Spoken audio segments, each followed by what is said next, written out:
महात्मा नाम जपी थे, लेकिन कभी कभी ब्रजवासियों के यहां जाकर के अंजलि फैला करके मांगते थे, और जो प्राप्त होता था उसको पा करके पुनः हाथ धो करके फिर नाम जप करने लगते थे। एक मैया के यहां वो जाते थे, उन मैया के यहां पर मदन मोहन लाल जी विराज रहे थे। तो बाबा जब आते थे तो बंधुओं एक पद है श्री रैदास जी का, उसमें भाव है, सो ही सुहागन प्रिय जाहि रीझ हैं। ठाकुर जी कब किससे रीझ जाएं कुछ पता नहीं है। जैसे ही वो बाबा नित्य अंजलि फैला करके प्रसादी मांगने के लिए आते तो भीतर बैठे मैया के घर में मदन मोहन लाल जी उन पर रीझ गए, और ठाकुर जी के मन में भाव आया, इनको नाम निष्ठा तो बहुत है, लेकिन इनको मेरी सेवा और दर्शन में ज्यादा निष्ठा नहीं है। लेकिन नाम निष्ठा इतनी सुंदर है कि उससे ठाकुर जी प्रसन्न होकर कि अब उनको अपने दर्शन की सेवा, दर्शन की निष्ठा उनके हृदय में प्रकट करना चाहते हैं। तो ठाकुर जी ने क्या किया, वो मैया रात्रि में जैसे ही ठाकुर जी को शयन करा करके सोई तो ठाकुर जी स्वप्न में प्रकट हो गए और मैया से बोले, मैया तेरे यहां वो जो बाबा आवे ना मधुकरी मांगवे, बोले हाँ, कल को जब वो भिक्षा मांगवे आवे ना तो तू मोए जाके दे दियो बाकी गोद में। मैया तो रोने लगी, बोले क्यों, मेरी सेवा में कोई कमी जो आप बाबा के पास जानो चाहो? बोले ना मैया, आपकी सेवा से मैं बड़ो प्रसन्न हूं, लेकिन अब आप थोड़े दिन की और रह गई हो, कछु दिना में आप चली जाओगी, फिर मेरी सेवा कौन करेगा? या हमारे मैं तो अपनी व्यवस्था कर रहा हूं, वह बाबा को जाके मुंह को कल दे दियो, अब मैं वही के पास रहूंगा। रात भर मैया रोई बेचारी, लेकिन ठाकुर जी की आज्ञा उसने मानी। दूसरे दिन जब संत पधारे तो कहा, मैया भिक्षा दो, कुछ मधुकरी प्रसादी दो। मैया भीतर से अपने ठाकुर जी लेके आई, बाबा की गोद में धर दिए, ले बाबा भिक्षा। बाबा बोले, हमसे ये सेवा वेवा नहीं होती है ठाकुर जी की, हम तो भैया नाम उपासी हैं, बस नाम जप करना जानते हैं। ये श्रृंगार करना, स्नान कराना, वस्त्र पहनाना और ये 56 भोग धराना, ये राजोपचार हमसे नहीं आता है, हम केवल नामोपचार जानते हैं। आप ठाकुर जी से पुनः निवेदन कर दो, छोटी सी कुटिया में रहता हूं मैं, यहां पे 8 बार भोग लगता होगा, मेरे यहां तो कोई प्रसादी की भी व्यवस्था नहीं है, इनको भूख बहुत लगती है, मैं इनको भोजन नहीं करा पाऊंगा। श्रीनाथ जी में 8 बार भोग आता है, जिसमें से 3 बार का भोग आप सुनकर के आश्चर्य करोगे, उसका नाम है श्रम भोग। क्या नाम है? श्रम भोग का तात्पर्य क्या है? ठाकुर जी को उठते ही पहले लड्डू और दूध का भोग लगता है श्रीनाथ जी को, या माखन मिश्री का भोग लगेगा। लड्डू तो विशेष है, लड्डू दूध माखन मिश्री सब तो आएगा ही उठते ही।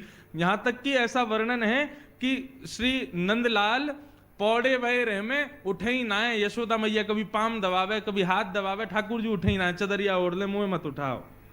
तब मैया कहा करे, पात्र में दूध लेके आवे और लाला के सिरहाने पे हाथ रख के लाला सोते भय लाला को उठा के ही मोहते दूध छुपा दे, तब दूध पीते पीते पीते पीते तब ठाकुर जी के नेत्र खुले, तब मैया उनकी आरती करे। ये है मंगला।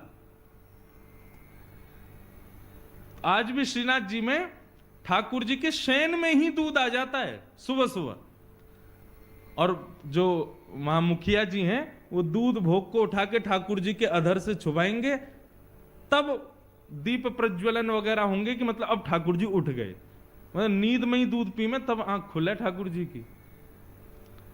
और श्रम भोग क्या है कि पहले आ गया मंगला भोग, फिर आएगा बाल भोग, और बाल भोग पाने के बाद फिर ठाकुर जी का श्रृंगार होगा, मुकुट धारण किया, माला धारण करी, सब करी, तो फिर कहे में कि भैया अब ठाकुर जी श्रृंगार करावे में थक गए, तो अब इनके लिए भोग लाओ, वो आता है श्रम भोग।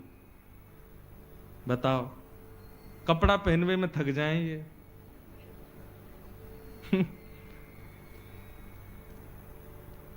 दोपहर में राजभोग के बाद जब ठाकुर जी के मुकुट वुकुट सब बढ़ा दिए जाते हैं, उसमें भी इनको श्रम होता है, फिर श्रम भोग आता है। और ठाकुर जी को मुकुट नीचे कियो ना, ने कड़ूला उड़ूला ने बढ़ा दिए हैं, ठाकुर जी को श्रम है गयो, एक और भोग लाओ। कितनों काम है, पेट ही ना भरे इनको। तो बाबा बोलो, मैया ठाकुर जी से निवेदन कर दियो, मेरे यहां कोई व्यवस्था ना है, तुम तो बहुत बढ़िया सेवा कर रही हो, 8 बार भोग लगाओ, मैं तो खुद एक बार पाऊं, वो कहां से खवाऊंगा, तुम्हारे लाला है। मैया वापस ले गई, ठाकुर जी है, बोले आज रात्रि में निवेदन कर दूंगी। रात में सपने में फिर ठाकुर जी आए, बोले मैया तुमने मुंह को क्यों नहीं दिया।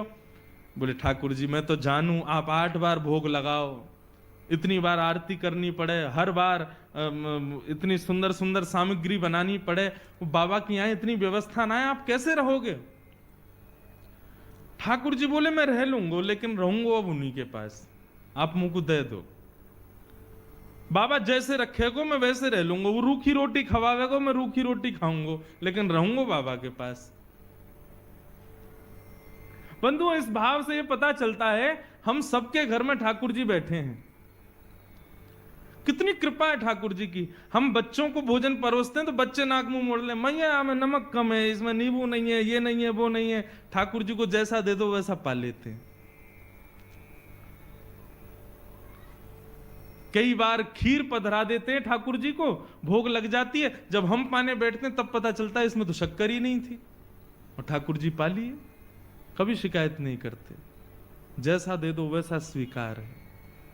कैसे प्रेमी हैं ठाकुर जी। हमारे बच्चे नाक मुंह मोड़ते हैं, लेकिन ठाकुर जी कभी मना नहीं करते, सब स्वीकार करते हैं, जैसा दे दो। कभी कभी प्रसाद पाने बैठते हैं तब पता चलता दाल में तो भयंकर मिर्चें खाई नहीं जा रही, हम उसमें पानी मिला रहे हैं, फिर नींबू डाल रहे हैं, भैया मिर्चें खब नहीं रही है, और ठाकुर जी ने पूरा भोग लगा लिया। कितने सहज हैं ठाकुर जी।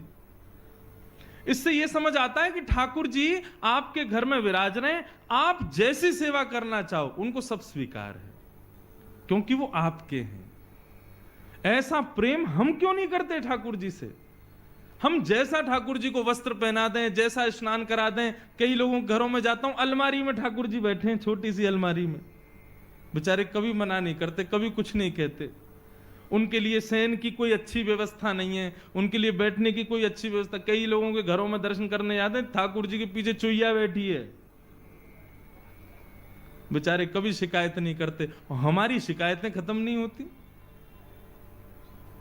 आप ऐसा क्यों नहीं कर रहे हो, हे नाथ हमारे जीवन में इतने कष्ट क्यों, ऐसा क्यों वैसा क्यों। सदैव हम ठाकुर जी शिकायत ही करते रहते हैं, लेकिन ठाकुर जी कभी नहीं करते। मुझे तो कभी कभी पता है क्या लगता है, ये जो हमारे घर में ठाकुर जी बैठे हैं ना, आप जैसी वस्तु दोगे सब स्वीकार कर लेंगे, कभी शिकायत नहीं करेंगे। क्यों, जब मृत्यु के बाद हम जाएंगे ना ठाकुर जी के पास, और जाकर कहेंगे ठाकुर जी आपने हमारे जीवन में बहुत कष्ट दिए, बहुत विपदाएं दी, बहुत ये दिया। ठाकुर जी बोले तेरी लिस्ट खत्म हो जाए फिर मेरे को देना, मैं लिस्ट निकालूंगा अपनी। वादना चुईया बैठी मेरे सिर पर, कचू कही मैंने, तेने दाल में मिर्च ज्यादा डाली, कचू कही मैंने, वहां नमक कम आओ, बिल्कुल शक्कर नहीं डालो, खीर में तेने ऐसी खा लियो मैंने, कचू कही मैंने। एक दिन जली भई रोटी मुंह को दे दी तेने, मैंने कचू कही। प्रेम से पाए हो ना। तुम सबरो परिवार 3 दिन के लिए ब्याह में चले गए, मुंह को घर में छोड़ गए अकेले, कचू कही मैंने। तो फिर मुझसे शिकायत क्यों। तो कभी कोई मुझे लगता है घर में जो ठाकुर जी बैठे ना, ये सब हिसाब बराबर करने के लिए बैठे हैं, ताकि तुम कोई शिकायत ना कर पाओ उनसे। तो मैया ने बाबा से कही, बाबा वो ठाकुर जी बाबा के यहां कोई व्यवस्था नहीं है। ठाकुर जी बोले मैं रहूंगा वही के पास, चाहे कोई व्यवस्था ना हो। बाबा रूखी रोटी खवावे को मैं वही से रह लूंगा, लेकिन अब वही के पास रहूंगा।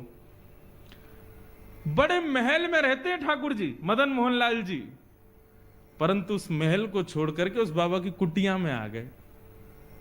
बाबा ले आए, मैया ने कही बाबा आप जैसे रखोगे रहेंगे, आपके पास ही रहेंगे। ठीक है, हम तो एक बार भोग लगाएंगे बस। बोले सब स्वीकार है, आप जैसे दोगे वैसे स्वीकार है, हमारे ठाकुर जी को ले जाओ। बाबा ले आए, घर में लाए, तो अब तो मधुकरी तो भोग लगाएंगे नहीं ठाकुर जी के लिए, तो बढ़िया आटा दाल चावल सब आएगा। लेकिन बाबा बोले भाई दाल चावल वगैरह हमसे बनाने आते नहीं, आटा ले आओ, भाई को बढ़िया टिक्कर बनाएंगे, ठाकुर जी को भोग लगाएंगे। मैया के यहाँ गए, मैया थोड़ा सा आटा दे दो। आटो लाए, आटे में यमुना जल मिलायो, मार के बढ़िया एक टिक्कर बना के कंडा पे सेक करके और ठाकुर जी के सामने पत्तल में पधरा दिए। बोले लाल जी 56 भोग खूब पाए, अब ये रूखी रोटी पाओ। बड़ी जिद करके आए हो, बड़े लड़ झगड़ के आए हो, अब रहो ऐसे ही। ठाकुर जी के सामने टिक्कर रख के और बाबा अपने नाम जप में चले गए। नाम जप करते रहे, 2-3 दिन तक ठाकुर जी टिक्कर पाते रहे। चौथे दिन जैसे ही नाम जप में बाबा बैठे तो अंतः हृदय में ठाकुर जी प्रकट है गए। जैसे ही ठाकुर जी प्रकट हुए, बाबा बोलो ठाकुर जी प्रणाम, आप सुख से विराज रहे हो, कोई कमी तो नहीं है सेवा में? अरे ना बाबा, मुझ को बड़ा बढ़िया लग रहा है, तुम्हारी कुटिया में खूब आनंद आ रहा है, सब कछु बढ़िया है, सब आनंद ते है, बस एक निवेदन करना चाहूं आपसे। बाबा बोले आज्ञा करो। बोले बाबा तुम जो टिक्कर बनाए करो ना, रूखे आटे में तुम यमुना जल मिला करके मार के मुंह को खवाए दो, अब वहां में स्वाद तो कछु रहना है, 3-4 दिन ते तो मैं पा रहा हूं, लेकिन अब मुंह को यूं लग रही है कि कल ते नेक वहां में तुम राम रस मिला दे करो, नमक मिलाए दे करो आटे में, तो नेक खावे में नेक स्वाद आ जाएगा। बाकी सब आनंद है, कोई दिक्कत नहीं। बाबा बोलो ठीक है भैया, आपको बढ़िया टिक्कर पवाएंगे, कल से राम रस लगा देंगे। तो मैया के पास गए, मैया आज आटो दियो, आटे के संग में राम रस और दियो। मैया बोली है गए चट्टपने चालू, चलो आगे आगे देखियो कहा होएगो। अब तो दूसरे दिन आटे में नमक वमक मिला के बढ़िया टिक्कर बना के ठाकुर जी को पवाया। 2-4 दिन ठाकुर जी वैसे ही पाए। चौथे दिन ठाकुर जी फिर प्रकट है गए। बाबा बोले ठाकुर जी सब आनंद, कोई कमी तो नहीं सेवा में? ना बाबा सब आनंद है रो, खूब चकाचक पा रहे हैं हम तो। बस बाबा ने एक बात कह रो। बोले कहा, तुमको मेरी आवाज ने कर्कश लग रही है? बाबा बोले हाँ ने लग तो रही है कमजोर सी। बोले बाबा वो रूखी रोटी खा खा के मेरो गलो जो है का वहां में रोटी इर्ज गई है। अरे सरकार आपको कष्ट है गए, इर्ज गई समझ गए? इर्ज गई मतलब फंस गई है। तो बाबा बोले आज्ञा करो। बोले मैं तो बस यूं कह रहा हूं कि कल ते ने घी चुपड़ दोगे वहां में रोटी में, तो नेक वो नेक आसानी तो भीतर चली जाए करेगी। बाबा बोले मतलब अब कल से आटा नमक और घी भी लाना है। अरे बाबा ने बस घी लिए ही हो, या हम घी के बिना मक्खन के बिना तुम कभी ना रहे, आप सब पता है। बाबा बोले ठीक है। दूसरे दिन गए, मैया आज आटो दियो नमक दियो, नेक्स्ट तो घी और दे दियो। मैया बोली ले जाओ प्रेम से पवाओ। अब महाराज आटे में नमक वमक मिला के बढ़िया टिक्कर बना के घी चुपड़ दिया, ठाकुर जी को भोग लगाया। 4-5 दिन ठाकुर जी ने कोई शिकायत नहीं करी। 6 दिन बाद ठाकुर जी फिर प्रकट हुए। बाबा बोले ठाकुर जी अब तो ना इर्ज रही गरे में? ना बाबा अब तो सब बढ़िया है, रोटी में बढ़िया नमक को भी स्वाद आ जाए, घी भी बढ़िया है, नीचे चली जाए। मैं तो बाबा बस यूं कह रहा हूं, कल ते एक आलू और ले आए करो, वह आलू है भूंज के वहां में नमक मिर्च डाल के बाकी चटनी बना करके वह और धर दे करो संग में। बाबा ने उठाए ठाकुर जी और लेके गए मैया के पास। बोले धरो या अपने पास ही। अरे अभी आटो आयो, नमक आयो, घी आयो, ये तो 56 भोग ले आएंगे कल को घर में, कहां भजन करूंगा मैं। जैसे ही मैया की गोद में दिए ठाकुर जी प्रकट है गए और बाबा के गले से लग गए। बोले मैं रहूंगा तुम्हारे पास ही, चाहे जैसे रखो, मैं रहूंगा तुम्हारे संग ही।